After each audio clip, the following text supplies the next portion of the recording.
Hola chicos, ¿cómo les va? Buenas noches. Vamos a seguir el día de hoy con arritmia en electrocardiografía. En cuanto a los mecanismos de producción de las arritmias, siempre que hablamos de esto, tenemos que pensar en que hay una alteración en la formación del impulso, es decir, que hay una alteración del automatismo. Ya acuérdense cuando hablábamos las otras veces en el electrocardiograma de los diferentes tipos de marcapasos que tiene el corazón. Cuando hay alteraciones de estos marcapasos, tenemos alteraciones del automatismo, alteraciones en la conducción del impulso, donde tenemos los bloqueos, que estos no son iguales a los bloqueos de ramas, como hubiéramos hablado hasta ahora, pero sí son bloqueos en la conducción. Entonces puede haber un bloqueo bidireccional, un mecanismo de reentrada, ya vamos a entender bien qué son cada una de las cosas, o puede haber alteraciones combinadas. Yo puedo tener una alteración en la formación del impulso y en la conducción, y tenemos ya alteraciones combinadas en lo que es la arritmia. Acuérdense de este cuadrito, porque este cuadrito es bastante didáctico para entender cómo es una arritmia, no solo en el electrocardiograma, sino también en el corazón en general. Vamos a hablar primero de las taquiarritmias, o sea, de las arritmias con frecuencia cardíaca elevada. A estas taquiarritmias las podemos dividir en diferentes formas. En un primer momento vamos a hablar de las taquiarritmias con QRS angosto.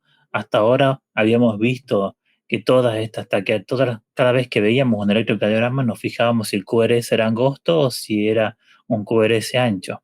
Es decir, si tenían 2 cuadraditos de ancho, 2,5, para decir lo que es angosto, y si tenía más de 2,5 cuadraditos, ya decíamos que era ancho. ¿Por qué nos importa saber si el QRS es angosto? Esto nos dice que estas arritmias se originan en las aurículas en general o en el nodo aurículo ventricular, pero no se originan más abajo. Por eso nos interesa dividirlas en QRS ancho o angosto, porque tienen diferentes pronósticos en realidad o diferentes tratamientos. Cuando hablamos del QRS angosto, estas son arritmias, como decíamos, supraventriculares, y si son este QRS, si es regular, podemos pensar en 3 tipos de arritmias. La primera, la principal, la taquicardia sinusal, es decir, que acá vamos a ver siempre ondas P normales, donde cada QRS va a estar precedido por una onda P, y lo único que vemos es un aumento de la frecuencia cardíaca. No se ve otra cosa. En las taquicardias paroxísticas, como dice acá TPS, en la taquicardia paroxística también estos complejos son finitos, pero la frecuencia ya por ahí es muy alta. En el aleteo auricular o flutter también, es también donde vemos taquicardias con QRS angosto de forma regular. Cuando es irregular, la única posibilidad que tenemos es una fibrilación auricular. Si es que ustedes siempre piensen, cuando tienen un ritmo que es completamente irregular, la única posibilidad es fibrilación auricular. Esto que vamos a ver ahora nos va a enseñar a hacer una aproximación diagnóstica, y es más o menos lo que venimos hablando hasta ahora. Primero vamos a fijar en la taquicardia si el QRS cómo es, si es estrecho o si es ancho o angosto. En el caso de que sea un QRS estrecho y tengamos RR que son regulares, vamos a pensar, como lo hemos recién visto, que ya que sea una taquicardia sinusal, una taquicardia supraventricular, que sea un flutter. Pero en el caso de que sean irregulares, cuando son estrechos, lo primero que vamos a pensar es que hay una fibrilación auricular. Pero ¿qué pasa cuando el QRS es ancho? También tenemos que hacer esta misma diferencia y saber si es regular o irregular. Una de las cosas más importantes es cuando tenemos un complejo regular ancho, es diferenciar si es una taquicardia ventricular, ya que sabemos que las anchas normalmente se originan en el ventrículo, y la verdad que tener una taquicardia ventricular es prácticamente el equivalente a tener un paro cardíaco, así que eso hay que tener cuidado. Y cuando son irregulares tenemos una fibrilación ventricular, otro cuadro grave que también implica la muerte del paciente. Así que cuando tenemos taquicardias con QRS ancho, tenemos que abrir bien grandes los ojos, porque eso son situaciones de emergencia en general. Vamos a tener un electrocardiograma que vamos a poder ir viendo, y cuando lo comenzamos a analizar vemos que está en ritmo sinusal. Fíjense que tenemos ondas P aquí, tenemos ondas P en todo el electrocardiograma. Cuando nos sentamos a ver, esto solamente es una derivación, así que no podemos hacer mucho más. Esto es de 2. tenemos una única derivación. Sí podemos decir acá que el PR aparentemente estaría normal. Tenemos más o menos un poquitito más de 3 cuadraditos, lo que nos equivaldría a 12 milisegundos, y un poquitito más, 14 de milisegundos debe ser más o menos el PR acá. Tenemos una onda T negativa posterior, algo que no deberíamos tener habitualmente. Esto es algo patológico, pero lo que nos importa acá es que tenemos PQRS, PQRS. Si nos ponemos a ver la frecuencia cardíaca y buscamos un QRS que esté justo justo en una línea gruesa, no tenemos, pero tenemos acá uno que, por ejemplo, está a un cuadradito de una línea gruesa, y podemos ver que tenemos 300, 150 latidos por minuto. Este es una taquicardia con complejo QRS angosto a 150 latidos por minuto, siempre precedido por P, por lo tanto, es una taquicardia sinusal. Las taquicardias sinusales no tienen una gran importancia clínica. En general, cuando uno ve esto, piensa que el paciente no tiene nada, que el corazón está respondiendo a otra cosa. Por ejemplo, eh, a fiebre, que es lo más común, que el paciente tenga fiebre, que el paciente, por ejemplo, tenga disnea. La insuficiencia cardíaca se puede llegar a ver también una taquicardia sinusal, pero ya es otra cosa patológica. El hipertiroidismo también da taquicardia sinusal. La actividad física, obviamente, también da taquicardia sinusal. Es muy común la taquicardia sinusal, el aumento de la frecuencia cardíaca, pero esto no tiene importancia médica clínica. Si el paciente, cuando tiene esto, pensemos que el paciente está completamente normal. Acá tenemos otro electrocardiograma. Este es un electrocardiograma ya en 12 derivaciones, donde ustedes pueden ver desde el principio cómo tenemos también la falta de ondas P. Cuando a uno le cuesta ver la onda P, una de las cosas más importantes que yo les hablaba hace rato, de las otras clases, les hablaba y les decía, es importante ver la onda P, y cuando uno no la ve a la onda P, cuando uno no está seguro de la onda P, es porque no la tiene, es porque no hay onda P. Entonces uno ve, acá lamentablemente no podemos ver la frecuencia cardíaca, no la podemos ver de forma bien clara, pero sabemos que la frecuencia cardíaca está bien elevada, sabemos que no tenemos ondas P, y acá fíjense que después de cada QRS que es finito, acá en ABF da la impresión de que es más ancho, pero no. Tenemos una onda T negativa bien rara. Esto es lo que se conoce como taquicardia paroxística supraventricular. ¿Qué es la taquicardia paroxística? En general, es una arritmia en la cual hay un mecanismo de reentrada, se llama. A nivel de nodo sinusal, no pasa nada, pero a nivel de nódulo aurículo-ventricular existe un haz que está de más, un haz de fibras que está agregado a lo normal y que forma una especie de rulito dentro del nodo aurículo-ventricular. Y eso se llama mecanismo de reentrada. O sea que el impulso pasa y vuelve a la parte superior por ese haz que forma un rulito, y eso se llama mecanismo de reentrada. Como es un problema físico, en general esto se cura cortando, obviamente, ese rulito mediante un procedimiento que se llama ablación, que puede ser por radiofrecuencia o puede ser por crioablación. Uno tiene que cortar ese rulito y listo, se acabó el problema. Esta patología por ahí es bastante frecuente en mujeres, se da con palpitaciones rápidas. El paciente tiene palpitaciones bien rápidas y las siente más en la garganta, son bastante molestas. Las chicas muchas veces tienen, porque son más frecuentes en las chicas jóvenes, se las ve bastante.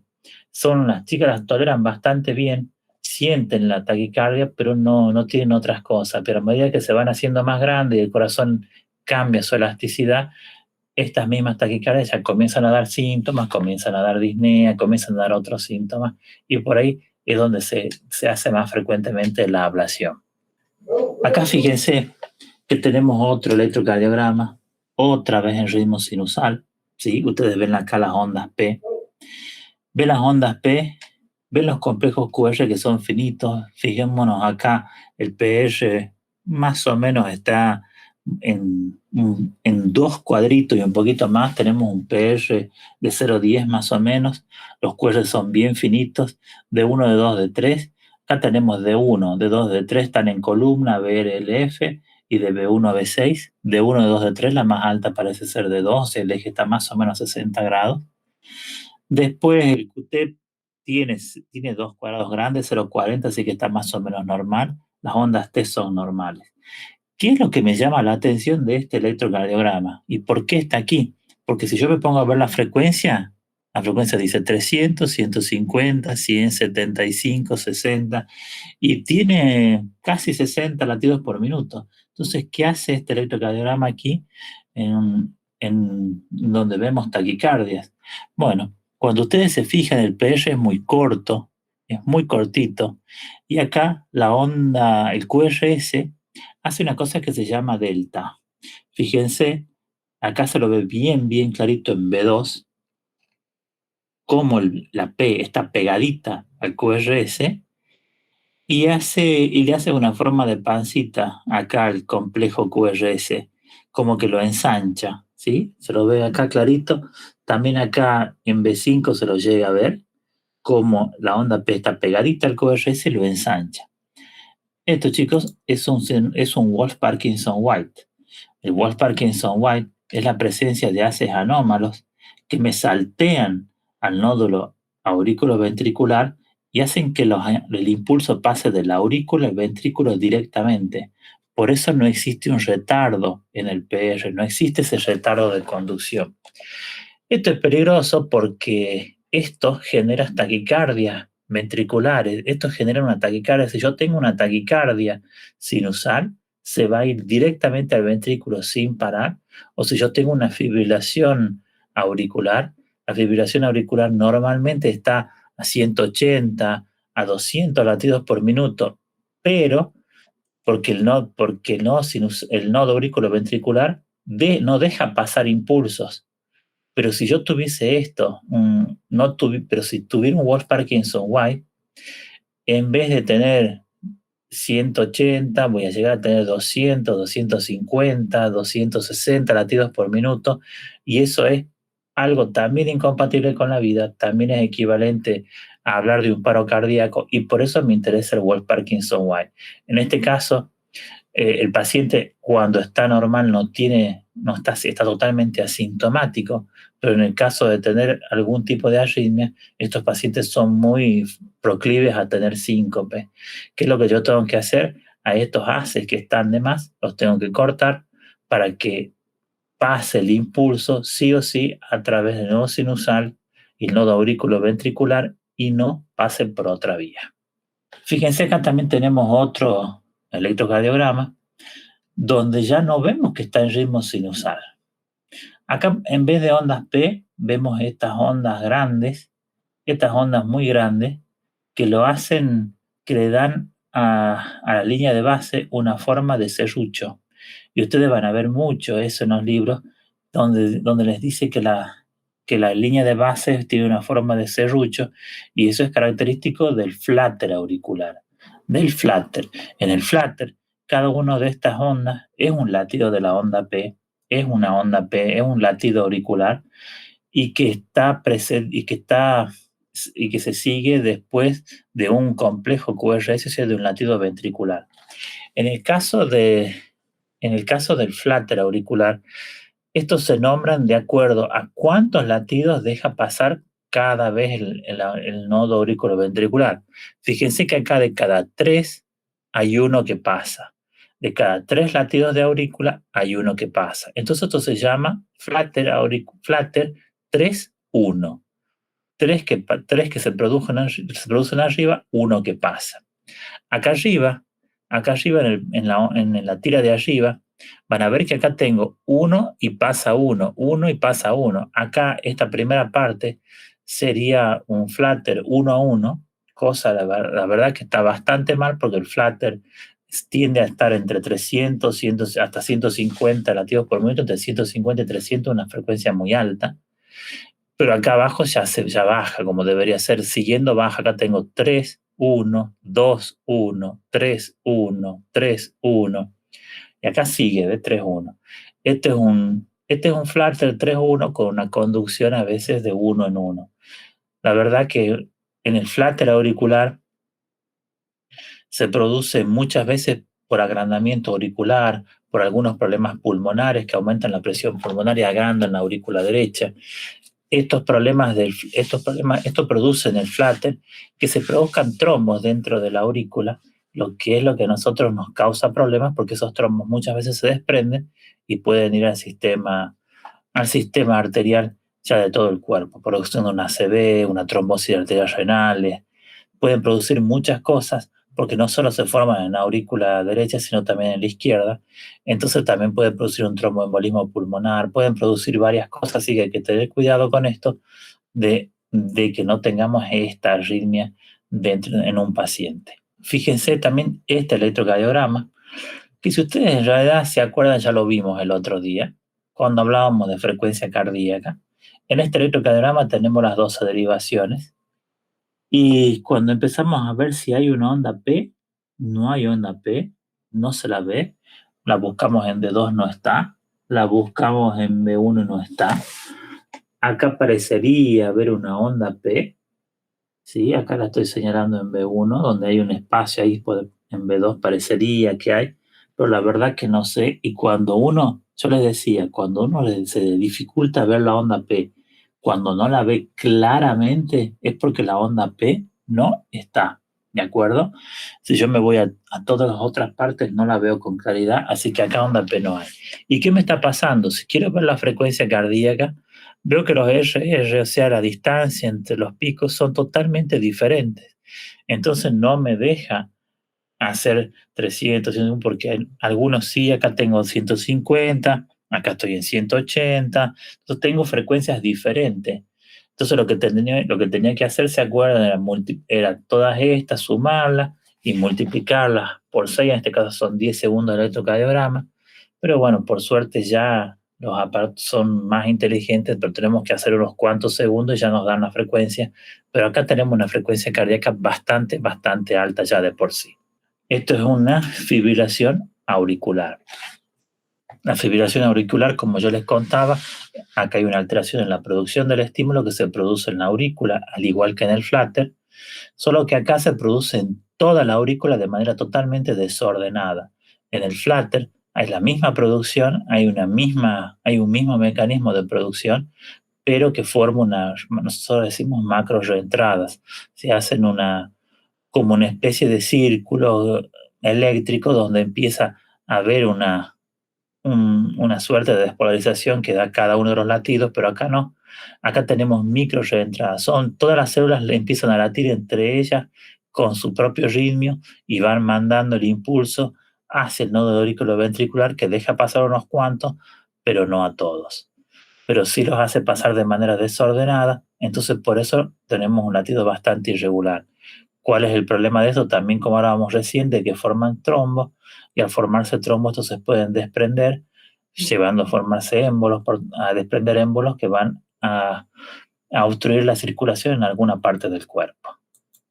Y acá tenemos otro electrocardiograma, que fíjense está en 12 derivaciones, y acá tenemos un problema con el ritmo también, porque si yo quiero buscarle el ritmo, yo acá voy a ver que esto tiene unas ondas que parecen P acá, en D2, D3 también las voy a ver, en B1 también, ¿sí?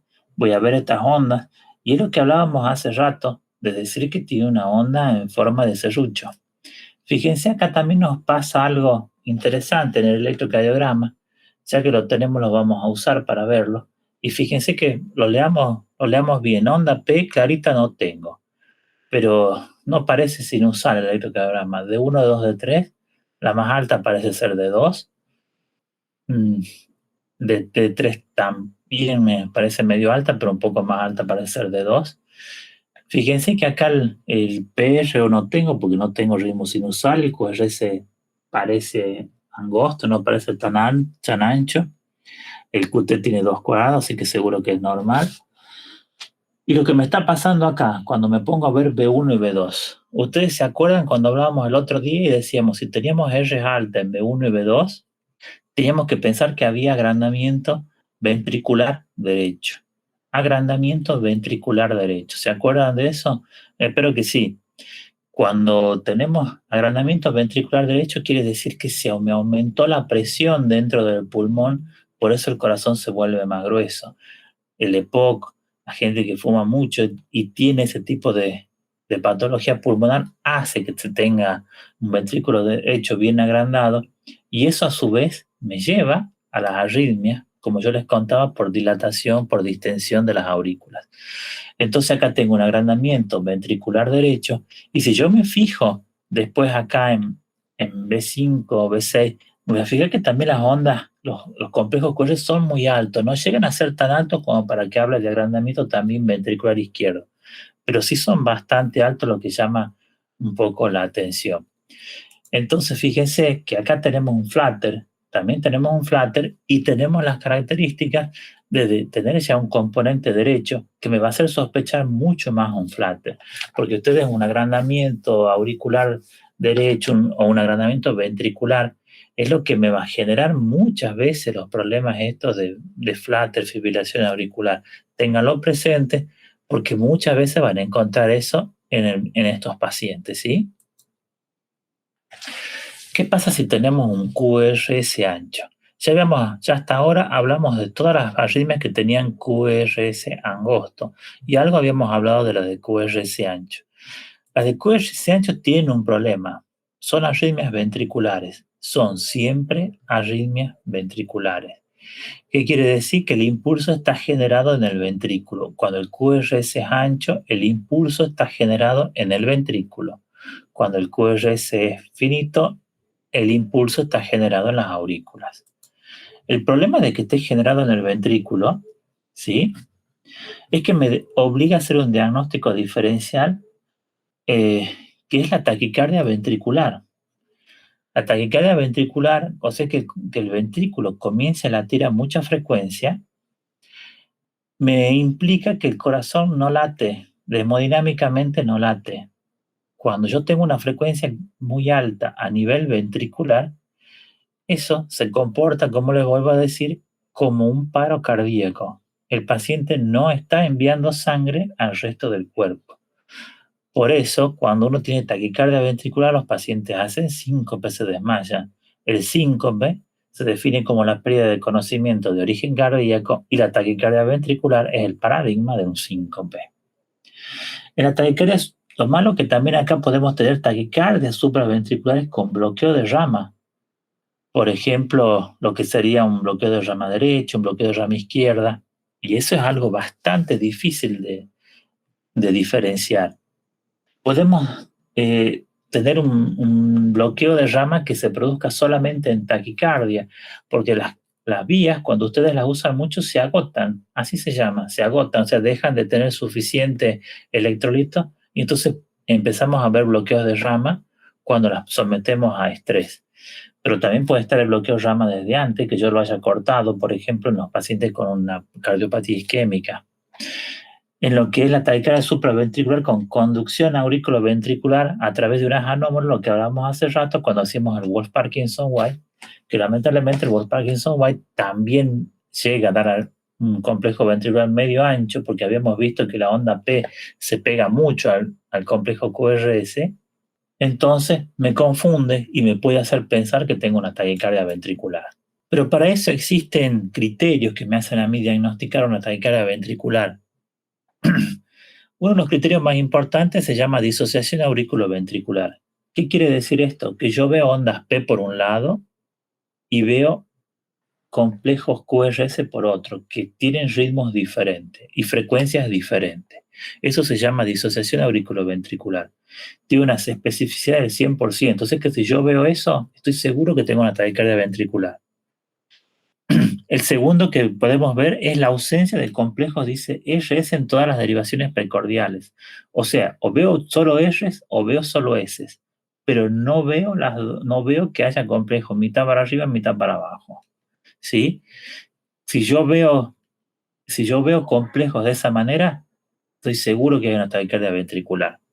Existen otros criterios donde dice que el intervalo RS tiene que ser mayor a 100 milisegundos. O sea, yo tengo que tener desde el inicio de la R hasta la S, no debería tener más de 2 cuadraditos y medio. Esto es algo bastante difícil por ahí de ver. Y después tenemos algunos otros criterios morfológicos que la verdad que no vienen al caso, donde a mí me interesa mucho más que se acuerden de estas dos primeras, porque la disociación auriculoventricular y la ausencia de los complejos RS es lo más importante. Sin embargo, ustedes fíjense que acá tenemos los criterios de Brugada. Capaz que hoy han estado viendo al doctor Brugada hablando en las jornadas calchaquías, acá donde hablamos también de este tipo de arritmia. Brugada lo que hizo fue a estos criterios darle un orden para que los veamos y veamos si es o no es una taquicardia ventricular, ¿sí? De todas maneras, esto ya es muy de cardiología, así que esto me lo vamos a pasar de largo.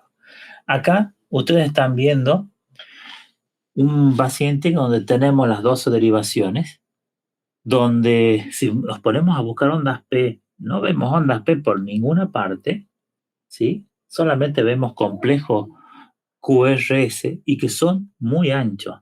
Ya acá tenemos, por ejemplo, si nos ponemos a ver acá en B3, vamos a ver que tiene 3 hasta 4 cuadraditos a veces. Seguro que tiene más de 0,12 de ancho. El eje acá está a más 60, no me importa mucho total el eje. El QT parece un poco largo, ¿sí? Parece un poco largo si podemos ver el QT. Y las ondas T son negativas. Vemos ondas T negativas en D1, D2, D3 y acá de B4 a B6. Si ustedes se acuerdan cuando hablamos de ondas T el otro día y decíamos que las ondas T pueden ser negativas si el complejo que lo precede es aberrante, cosa que está pasando aquí. Esto es una onda T negativa normal para este complejo, no es una onda T de isquemia. Pero esto, que yo tengo un complejo regular y andando a una velocidad que ya vemos la frecuencia, 300, 150, 100, 75, y estamos digamos, a 70 latidos por minuto más o menos. Esto se llama ritmo idioventricular acelerado. Esto en sí es un ritmo ventricular donde tenemos latidos que se originan en ventrículos, pero que no tienen una frecuencia de taquicardia, no están a más de 100 por minuto. ¿Por qué se produce esto? Esto es bastante importante de buscar, porque esto se produce generalmente en la revascularización. Si ustedes tienen un paciente con un infarto de miocardio y lo han revascularizado, le han puesto un stent, le han puesto streptokinasa o le han puesto algo que hace que la arteria se vuelva a perfundir, ustedes esperan que pase esto. Esto les dice a ustedes el corazón está volviendo a tener circulación como debería, ¿sí? Así que por eso muchas veces uno busca tener esto en los pacientes revascularizados. La verdad que uno tiene miedo cuando pasa esto, pero sabe que en general esto es bastante benigno. Acá tenemos otro electrocardiograma, también la estamos viendo en 12 derivaciones acá, y tampoco podemos ver acá las ondas P. Por ninguna parte vemos ondas P. Acá lo que estamos viendo son complejos QRS que son más anchos. Fíjense acá en B3, B4 son bien anchos. Lamentablemente no se ve bien la cuadrícula, pero lo tenemos bien ancho, súper ancho. Tenemos las ondas T acá arriba que son secundarias a este complejo bien aberrante, ¿sí? Y esto es una taquicardia ventricular. Los criterios, cuando uno hablaba de criterios de Brugada, yo les contaba hace rato que uno, en este caso, por ejemplo, uno de los criterios es la ausencia de RS, pero sin embargo acá hay RS en B2, B3, B4, B5, se ve la RS perfecta. La disociación auriculoventricular, acá la verdad que no veo ninguna onda P por ninguna parte, así que no la tengo tampoco. Así que por ahí es muy difícil. Esto uno lo saca por la morfología que tiene,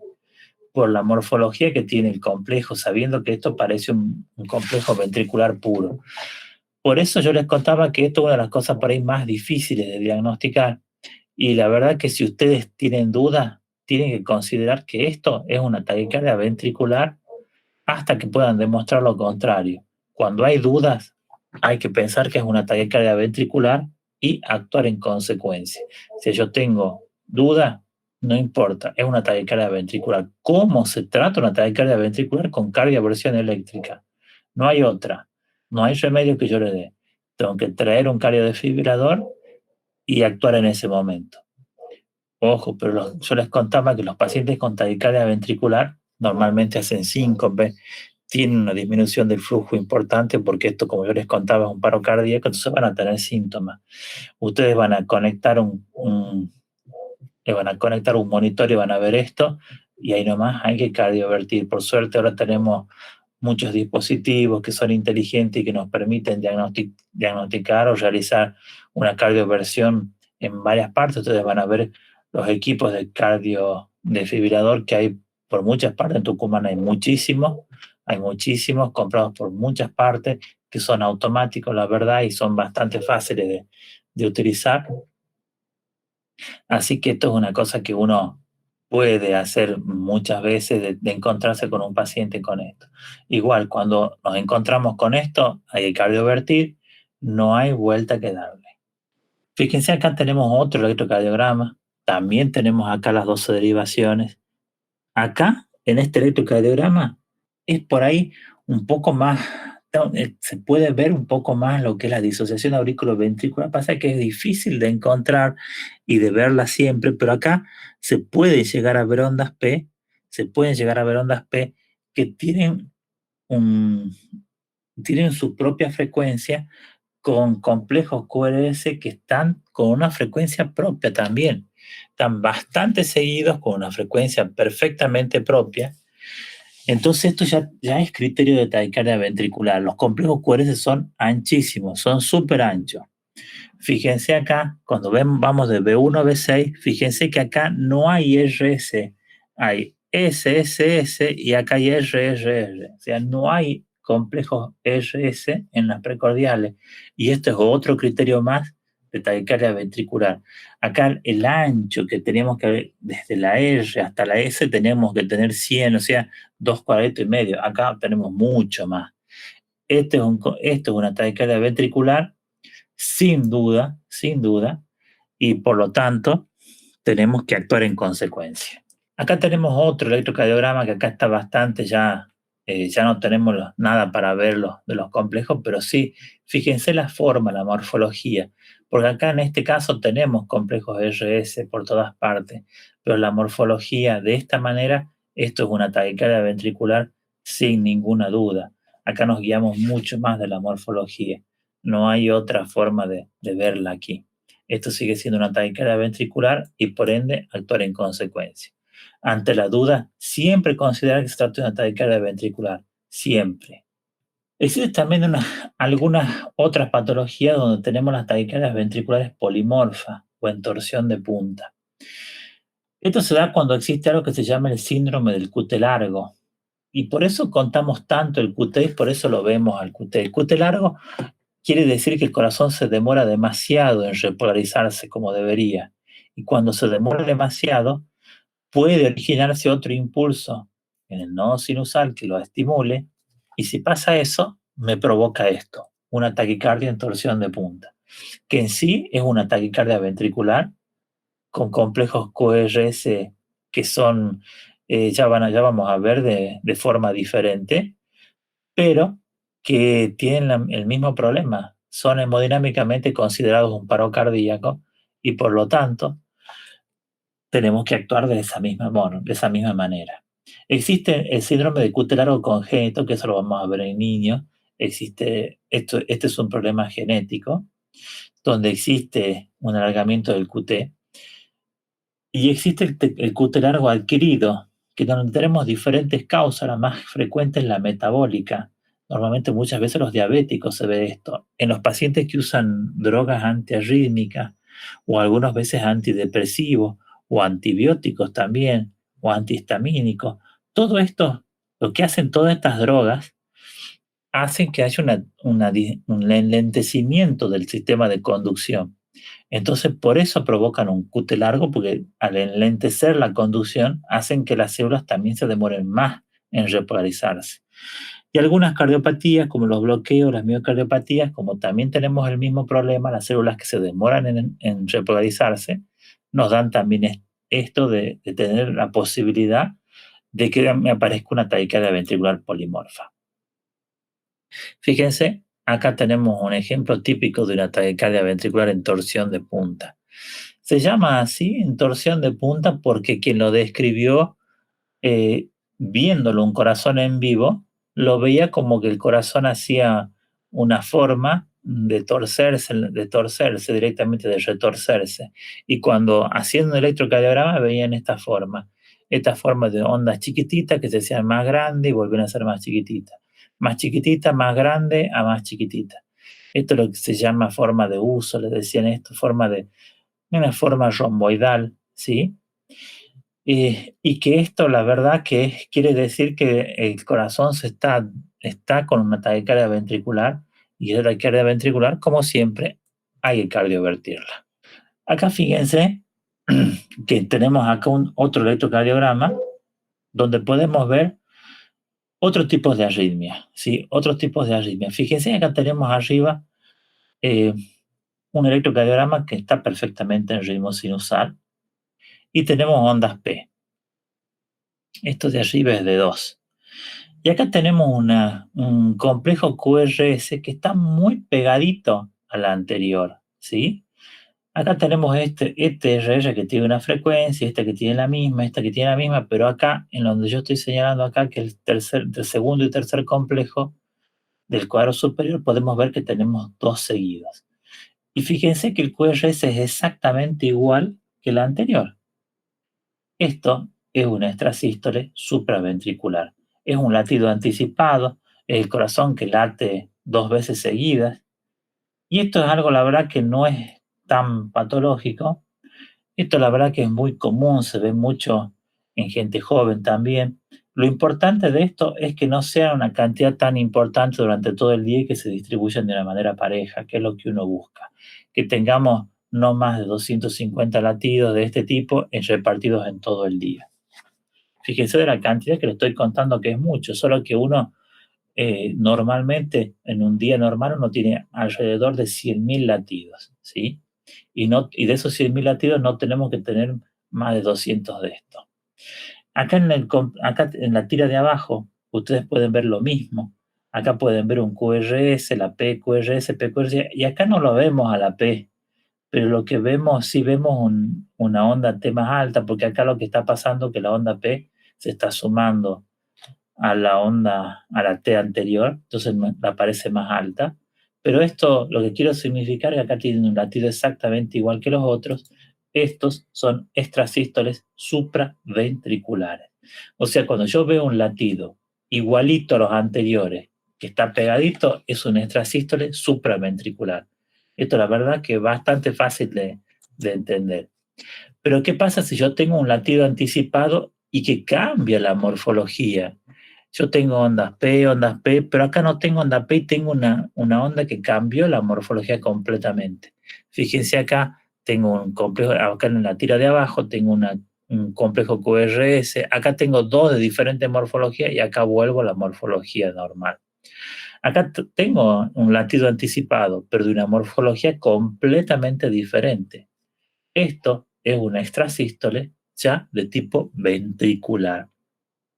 ¿Qué quiere decir esto? Que tengo un latido que se originó en ventrículo, que hizo que el ventrículo latiera, pero como se originó en ventrículo, es totalmente diferente, es totalmente aberrante. Es como si fuera un bloqueo de rama. ¿Sí? Se comporta de esa manera fisiológicamente. Pero para hacerla resumida, un extrasístole supraventricular tiene en la misma forma que los otros complejos, mientras que un extrasístole ventricular tiene una forma totalmente diferente a los otros complejos. Las estructuras ventriculares también son algo que puede llegar a aparecer en personas normales, aunque no es lo más común, no deberíamos tener muchas menos. No deberían ser ni siquiera 50 en un día, no deberíamos tener. A veces en las personas se pueden dar por algunos trastornos electrolíticos, por algunas también, pero también pueden aparecer en hipertensión, en isquemia. O sea, cuando uno ve extracístoles ventriculares, se tiene que preocupar más que cuando ve supraventriculares. Las supraventriculares pueden no significar nada, pero cuando uno ve ventriculares, piensa que hay algún problema en general y lo busca. Vamos a entrar al capítulo ahora de las bradiarritmias. Ya hemos hablado hasta ahora de todo lo que es taquiarritmia, o sea, todas aquellas patologías donde la frecuencia era mayor a 100 por minuto. Y ahora vamos a hablar de las bradiarritmias, donde la frecuencia es menor a 100 latidos por minuto, a 60 latidos por minuto, perdón. Las bradiarritmias son aquellas en las que la frecuencia es menor a 60 latidos por minuto. Y en las bradiarritmias tenemos bastantes cosas para ver. Y en primer lugar vamos a ver esto que están viendo aquí en este momento. En primer lugar, ¿qué es lo que está pasando acá? Ustedes pueden ver que tenemos un electrocardiograma en ritmo sinusal, podemos ver la onda P perfectamente aquí. Se aparece sin ningún problema. La frecuencia cardíaca 300, 150, 175, perdón, 300, 150, 175, 60, 50. El electrocardiograma está a 50 latidos por minuto, ¿sí? Eso es lo que estamos viendo aquí esencialmente. Si vemos acá el PR, parece normal. Esto es una bradicardia sinusal, ¿sí? Bueno, ya me la he pasado, ya la pasé. Esto es una bradicardia sinusal. Y lo que tienen las bradicardias sinusales es que tampoco tienen tanta importancia clínica si la frecuencia cardíaca no es demasiado baja. Normalmente uno puede estar con una frecuencia cardíaca entre 50 y 60 sin ningún problema. Y en la gente con alguna medicación también podemos tener una frecuencia cardíaca baja. Así que eso no nos hace pensar en que tengamos alguna patología en general, pero sí tenemos que estar atentos ante esa frecuencia cardíaca porque si baja demasiado, el corazón también puede dar un paro cardíaco cuando la frecuencia baja demasiado. Ahora sí. Ahora vamos acá y fíjense que acá fíjense acá el de arriba porque es lo mismo que lo de abajo, acá arriba es el monitor. En el monitor ustedes están viendo 2 latidos, una pausa grande, 2 latidos, una pausa grande, y esto es lo que estamos viendo abajo en esa tira. Un paciente que tiene ritmo sinusal, podemos ver la onda P perfectamente, un complejo QRS angosto. Acá vemos cómo me está faltando una onda P, me están faltando varias ondas P en realidad, y vuelve a aparecer. Esto se conoce como paro sinusal, donde el nodo sinusal deja de latir, deja de funcionar por unos instantes y vuelve a iniciarse. Muchas veces esto se ve en las personas, se ve en las personas y se los reconoce como pausas. Uno dice que no debe haber pausas mayores a 2 segundos en lo que es un monitoreo de electrocardiografía. Si la persona tiene una pausa mayor a 2 segundos y tiene síntomas, eso es una indicación de colocar un marcapaso para que no se produzcan estas pausas. Ustedes imagínense si tengo una pausa de 2 segundos, quiere decir que tengo una frecuencia cardíaca de 30 latidos por minuto. Yo les hablaba hace rato que cuando uno tiene una frecuencia cardíaca muy baja es peligroso porque se produce un paro y normalmente se discute bastante sobre cuál es la frecuencia mínima que soporta el corazón y se habla de 35 latidos por minuto como una frecuencia mínima aproximadamente. Si uno tiene una frecuencia cardíaca tan baja, el corazón normalmente hace un paro cardíaco. Así que por eso es una indicación de marcapaso ver pausas de 2 segundos o más. Acá vamos a ver también otro electrocardiograma, también lo tenemos en 12 derivaciones, y fíjense que acá, cuando comenzamos a ver el electrocardiograma, vemos que tenemos ondas P, ¿sí? Porque las vemos clarito las ondas P. ¿Qué es lo que nos está pasando en este electrocardiograma? Acá fíjense que tengo P, P, P, acá no tengo, y acá vuelvo a tener P. Pero si nos ponemos a medir esto y a medirlo bien, vamos a ver que acá el PR tiene un tamaño, acá el PR tiene un tamaño más grande, acá el PR tiene un tamaño mucho más grande y acá la P no aparece y no tengo complejo QRS. Bueno, este ya es un bloqueo auriculoventricular, se llama de primer grado. No, perdón, de primer grado no es un bloqueo auriculoventricular de segundo grado. Se llama tipo Mobitz, no me importa si se acuerdan de Mobitz 1, no me importa. Lo que sí me importa es que se acuerden de que hay un alargamiento progresivo del PR hasta que me falta un latido. Cuando me pasa esto, es porque tengo algún problema en la conducción y si el paciente tiene síntomas, también es un paciente candidato a marcapaso. Entonces, el alargamiento progresivo del PR hasta la pérdida de un latido, a mí me está hablando de que yo tengo acá, ante un paciente asintomático, la necesidad de colocar un marcapaso.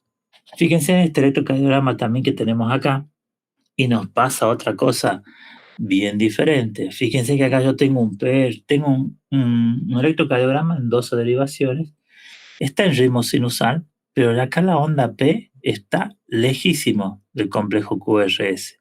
Está lejísimo del complejo QRS, se la ve muy, muy lejos.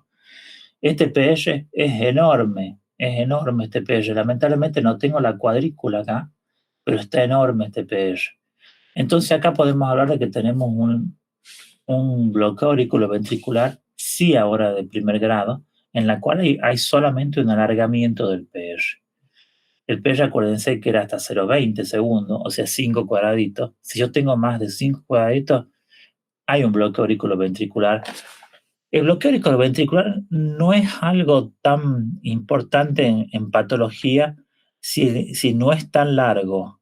Pero cuando es muy largo, o sea, si se demora muy mucho en pasar el impulso, ahí sí, porque eso me puede generar arritmia, me puede generar que ante la falta de impulso se me generen latidos de tipo extrasístole ventricular o extrasístole supraventricular. Así que uno sí lo vigila cuando es muy largo para que no me pase esto y el paciente no termine con un marcapaso. También tengo que tener cuidado porque si yo a estos pacientes con un PR tan prolongado le doy medicación que me alargue el PR, es decir, cualquier medicación que hace que la conducción sea más lenta, eso me va a llevar a más arritmia. Fíjense qué me está pasando acá también en este otro electrocardiograma. Fíjense acá arriba, donde yo tengo ondas P por un lado, ¿sí? Que están marcadas acá con un triángulo negro, mientras que tenemos los QRS que están finitos y por otro lado, y que tienen otro ritmo aparte. Fíjense que tenemos como que tuviéramos electrocardiograma de dos ritmos diferentes, ¿sí? Esto es un bloqueo auriculoventricular completo. Yo tengo las ondas P por un lado y los complejos QRS por otro. Esto es una indicación de marcapaso sin ninguna duda, sin ninguna duda. Yo tengo que poner un marcapaso ante un paciente que tenga un bloqueo auriculoventricular completo. Fíjense acá, en este de abajo, yo tengo un PR que es muy largo y de repente tengo dos ondas P y recibo una R, dos ondas P y recibo una R. Esto es lo malo, por ahí de tener un PR muy largo, que también puede ser que termine no conduciendo, ¿sí? También cuando uno tiene bloqueos auriculoventriculares completos, tiene que sí o sí colocar un marcapaso, pero en el caso de donde no tenemos un bloqueo completo, va a depender si el paciente es sintomático. Si es sintomático se lo hace y si no es sintomático se espera. ¿Cómo se nombran los bloqueos? En este caso de segundo grado, porque si están pasando los latidos, los bloqueos de segundo grado se nombran exactamente igual como nombrábamos al flutter, de acuerdo a la cantidad de latidos que teníamos auriculares y a la cantidad de latidos que pasan. En este caso tenemos un bloqueo 2-1. Cada 2 pasa 1. Bloqueo 2-1. Cada 2 pasa 1. Acá en este otro que estamos viendo acá, tenemos lo mismo que habíamos visto hace ratito. Arriba tenemos ondas P por un lado con una frecuencia propia y complejos QRS con una frecuencia diferente. Acá tenemos un bloqueo auriculoventricular completo. Pero fíjense en este electrocardiograma que están viendo abajo, que es el que está en movimiento, y fíjense que tenemos, si bien tenemos P por un lado y QRS por otro, los QRS son anchos, mientras que en lo que tenemos arriba los complejos QRS son finitos, como lo habíamos visto hasta antes. Porque esto de que deje de pasar el complejo hacia el ventrículo me provoca un fenómeno que se llama fenómeno de escape. O sea que hay otro marcapaso que toma el comando. Si se acordaban ustedes, cuando vimos la primera clase decíamos que había marcapasos diferentes. Si el comando lo toma el nodo aurículo-ventricular, los complejos van a ser finitos, y eso de arriba se llama ritmo nodal, porque yo tengo P que no tienen nada que ver con el resto del complejo, pero que cada complejo QRS es finito, entonces yo sé que se me originó arriba el latido, mientras que en la tira esta que está moviéndose abajo, los complejos son anchos. El escape acá no es nodal, acá el escape es ventricular. En el ventrículo se me están originando los latidos. Y la verdad que tener un escape ventricular es mucho más grave que tener un escape nodal. Esto me obliga a poner marcapasos de urgencia muchas veces. En el electrocardiograma que están viendo de abajo, están viendo otro bloqueo auriculoventricular completo con un escape nodal. Entonces, los trastornos de conducción auriculoventriculares pueden ser bloqueos de primer grado, donde habíamos visto que era un PR mayor a 0,20. Tenemos bloqueos de segundo grado. Acá dice tipo MOVIS 1 y MOVIS 2. Yo le he dicho que no me importa mucho que pase, pero ustedes sepan que hay ondas P que no se siguen de complejo QRS, y en el bloqueo de tercer grado hay ondas P por un lado y QRS por otro. Ninguna onda P conduce. Entonces la frecuencia auricular, perdón, es mucho mayor que la ventricular y se ve los complejos disociados.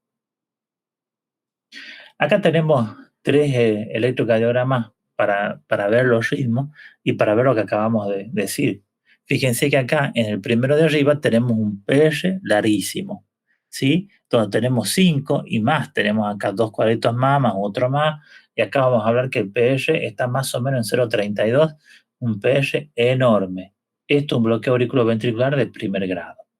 Acá abajo tenemos 2 latidos auriculares y uno ventricular, dos auriculares, uno ventricular. En este caso, la onda P está en el medio, la onda P que me falta está aquí en el medio. Esto en realidad es un bloqueo B completo. Lo que pasa es que simula ser un bloqueo de segundo grado porque no me deja ver la onda P que está aquí en el medio. Justo las frecuencias son similares. ¿Cómo yo sé que es un latido ventricular y que solamente es ventricular? Por la frecuencia. Fíjense la frecuencia, si vemos la frecuencia 300, 150, 100, 75, 60, perdón, 300, 150, 100, 75, 60, 50, 43 y 36. Estamos en una frecuencia más o menos de 30 latidos por minuto aquí. Es muy, pero muy baja la frecuencia. Entonces yo sé que este complejo sí o sí es ventricular. En este que estamos viendo acá abajo, podemos ver también un PR prolongado, ¿sí? Un PR muy prolongado, y tenemos un bloqueo AB de primer grado.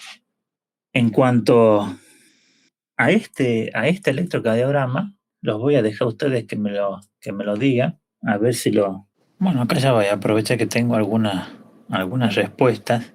Acá la primera cosa que me ponen es que el electrocardiograma, la mayoría piensa que es sinusal, algunos piensan que no es sinusal, y en realidad acá se ve una onda P, pero se ve una onda P que está precedida de este artefacto constantemente.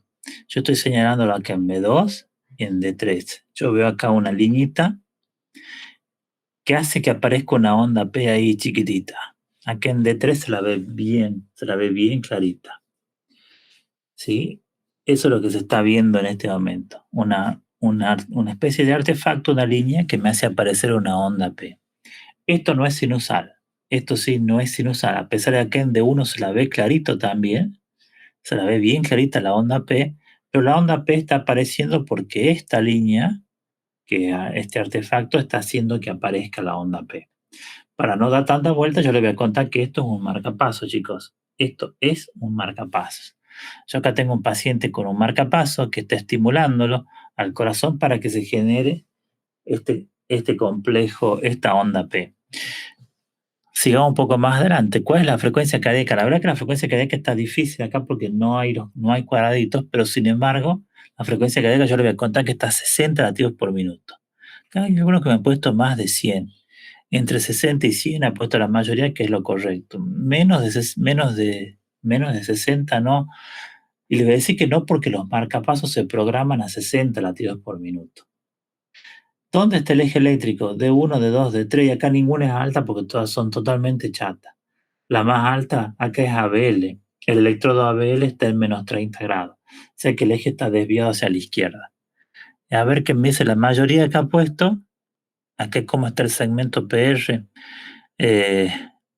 Antes que me esté olvidando acá cómo está el segmento PR, y acá están todos divididos en cómo está el segmento PR.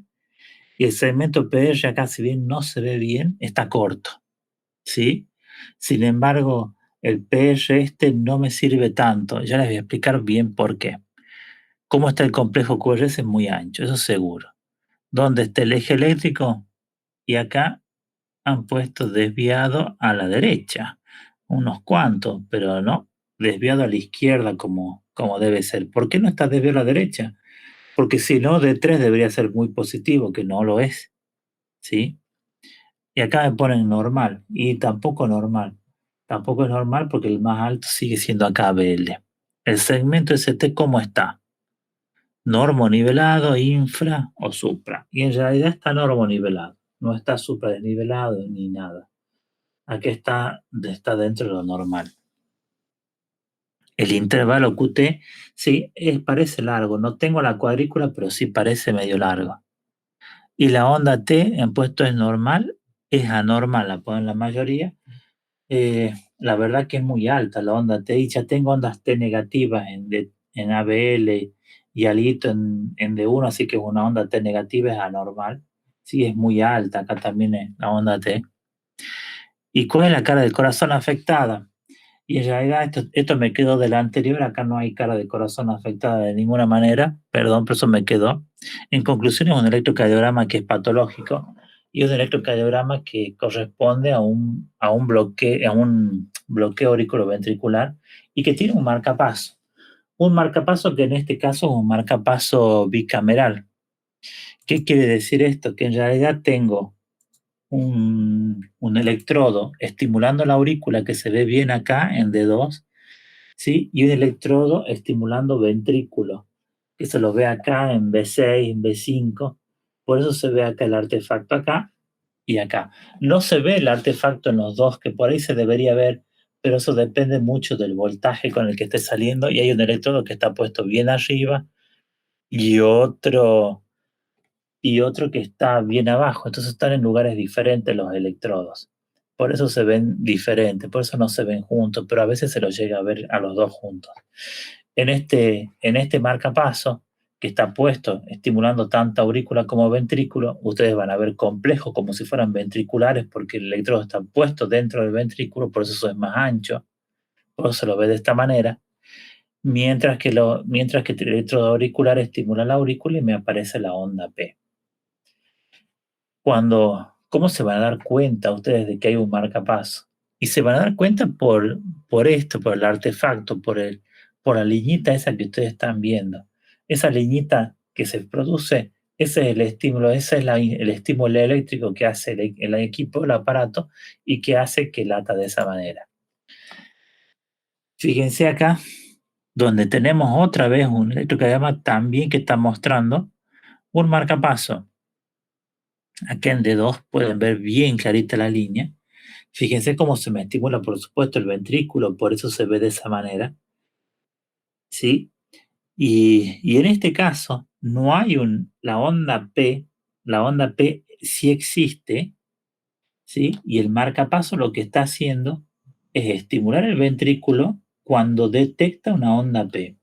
Los marcapasos tienen muchas veces un electrodo auricular que detecta la actividad auricular, y cuando la detecta, deja pasar un tiempo y estimula el ventrículo, ¿sí? Entonces eso es lo que está pasando acá. Detecta la actividad auricular y lo hace funcionar el ventrículo. Pero el equipo también es bastante inteligente y detecta cuando el corazón se estimula por sí solo. O sea, si hay una actividad ventricular, detecta y no funciona. Por eso ustedes van a ver acá un complejo, acá lo estoy mostrando acá abajo, en la línea de abajo. Fíjense donde tenemos un complejo donde no hay este artefacto, porque es un latido normal, ¿sí? Es un latido normal. Entonces, acá hay una diferencia de RR, acá es más grande, acá de vuelta vas a ser más chica.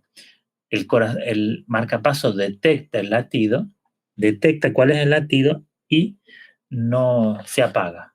Y se apaga. Eso es normal con los marcapasos, que cuando detectan latido normal, dejan de funcionar, ¿sí?